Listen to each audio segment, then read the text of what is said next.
নিয়ে যান। পঞ্চম আসমান থেকে আল্লাহ তাআলা আবার কি করেন, আবার তাকে ষষ্ঠ আসমানে নিয়ে যান, এইভাবে সপ্তমে নিয়ে যান, এইভাবে জান্নাত জাহান্নাম সব কিছু ঘুরে পরিশেষে ডাইরেক্ট সিনা বা সিনা আপনারা যেইভাবে আমার সামনে বসছেন এইভাবে আল্লাহ তাআলা কি করলেন, মুহাম্মদুর রাসূলুল্লাহ সাল্লাল্লাহু আলাইহি ওয়াসাল্লামকে নিয়ে বসে আল্লাহ তাআলা কথা বললেন। সুবহানাল্লাহ। ওইটা আফসোস করছিল মা আমেনা যে বাবা থাকতে, বাবা যদি থাকতো তাহলে মক্কার অলিগলি ঘুরাইতো। আল্লাহ তাআলা এমন জায়গায় ঘুরাই দিলেন, এমন দেখাইলেন যেটা পৃথিবীর কোনো নবী, কোনো পয়গম্বর আর কারো জন্য এটা করেন নাই। তাহলে আল্লাহ তাআলা এইভাবে কি করলেন, মুহাম্মদ সাল্লাল্লাহু আলাইহি সাল্লামের মায়ের যে আশা ছিল সেটা আল্লাহ তাআলা পূর্ণ করলেন। তো আমরা মুহাম্মদ সাল্লাল্লাহু আলাইহি সাল্লামের আদর্শ, মুহাম্মদ সাল্লাল্লাহু আলাইহি সাল্লামের জীবনী এই জন্য আলোচনা করি, আমাদের জন্য যেন শিক্ষা হয়। কি হয়? শিক্ষা হয়। তাহলে মুহাম্মদ সাল্লাল্লাহু আলাইহি সাল্লাম দুনিয়াতে আগমন করার পর এইভাবে মা আমেনা তখন কি করলেন, আফসোস করলেন। এইভাবে মা আমেনার কাছে আবার লালিত পালিত হইতে লাগলো।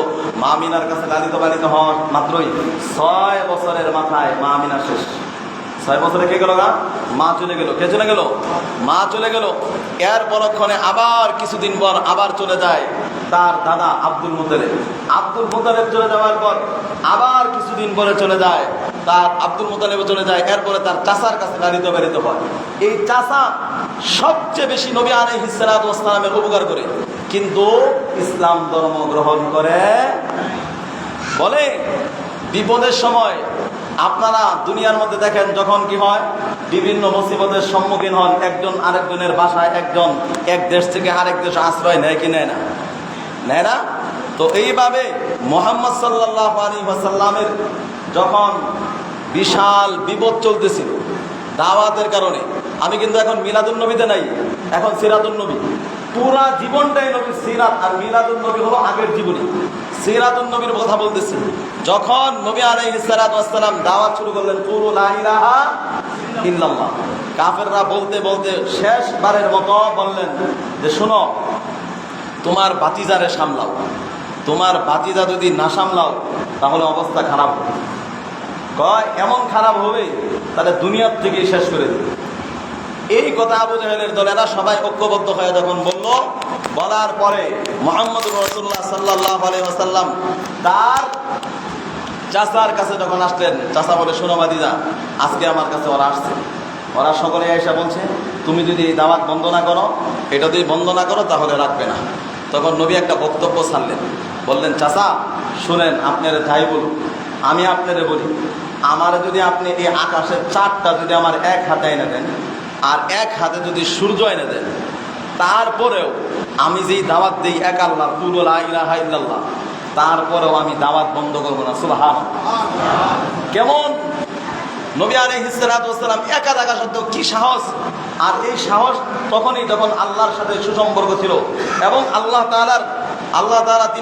তাআলার খাস ভাবে তার উপর নজর ছিল। অন্যান্য নবীদের তুলনায় আমাদের নবীর সঙ্গে কোনো তুলনায় কোনো নবীর হয় না, কোনো মাখলুকাতের তুলনা হয় না। তো এইভাবে তিনি বললেন সব দিলেও তারপরে দাওয়াত বন্ধ করবো না। আমি চাচা কি জিনিস এটা বোঝানোর জন্য বলছি। তখন এই চাচা বলল, বাতিদা আজকের পর থেকে তোমার সঙ্গে যদি আমার খাবার যদি নাও থাকে, আমার যত মুসিবত আমার উপর আসবে, বাতিদা আমি তোমার সঙ্গে আছি।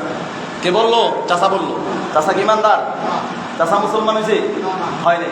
তারপরও চাচা এই কথা বলল। এই বলার পর তখন কাফেররা যখন খুব বেশি তারা উচ্ছৃঙ্খলাতে শুরু করলো, এমন সময় তারা পাহাড়ে চলে গেল। কোথায়?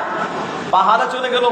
পাহাড়ে যাওয়ার পর তারা খাদ্য খায় কি? গাছের কাঁচা পাতা, গাছের পাতা খায় জীবন ধারণ করে চাচায় বাতিদা। তারপরেও চাচা বাতিদার কাছ থেকে সরে না।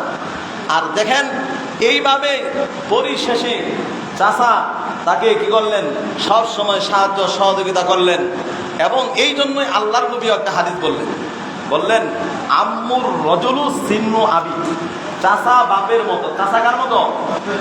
চাচা বাপের মতো। কারণ নবী যেইভাবে পাইছেন, নবী সেইভাবে বলে দিয়েছেন যে চাচা হলো বাপের মতো। নবী বললেন সেই জন্য আমরাও সমাজের মধ্যে সম্পর্কটা চাচায় বাতিদার এমন রাখবো যে নবী আলাইহিস সালাতু ওয়াস সালাম যে বলছেন আম্মুর রজুলু সিন্নু আবি, চাচা বাপের মতো, আমিও যেন এমন একজন চাচা হইতে পারি। নবীর চাচা একজন কাফের থাকতে হবে। এটা ইসলাম শিখায়, কিন্তু এটা আমাদেরকে শেখায় না যেগুলো ইসলাম যেগুলো সাপোর্ট করে না।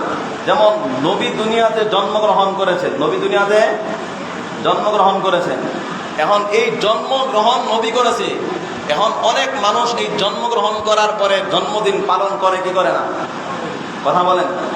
আবার চলে আসলাম মিলাদুন নবী, কোথায় আসলাম? মিলাদুন নবীতে চলে আসলাম। তো এইভাবে বলে যে জন্মগ্রহণ করার পর নবীরে জিজ্ঞাসা করলো এক ব্যক্তি যে নবী সোমবারের দিন সম্পর্কে, বলে সোমবারে আপনি রোজা রাখেন কি কারণে? তখন নবী বললেন, শোনো, সোমবারের দিন আমার জন্ম হয়েছে। সোমবারে কি হয়েছে? জন্ম হয়েছে। আর এই হাদিসটা মুসলিম শরীফের মধ্যে আছে।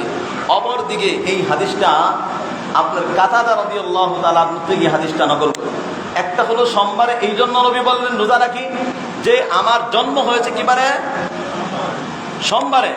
আরেকটা কারণ নবী বলেন যে এই দিনেই আমার কাছে জিবরাইল ওহী নিয়ে আসছে, ইকরা, কি নিয়ে আসছে? কুরআন নিয়ে আসছে সর্বপ্রথম যেই দিন, সেটা হলো সোমবার দিন। কোন বারে দিন? সোমবার দিন। এটা নবী আলাইহিস সালাতু ওয়াস সালাম বললেন।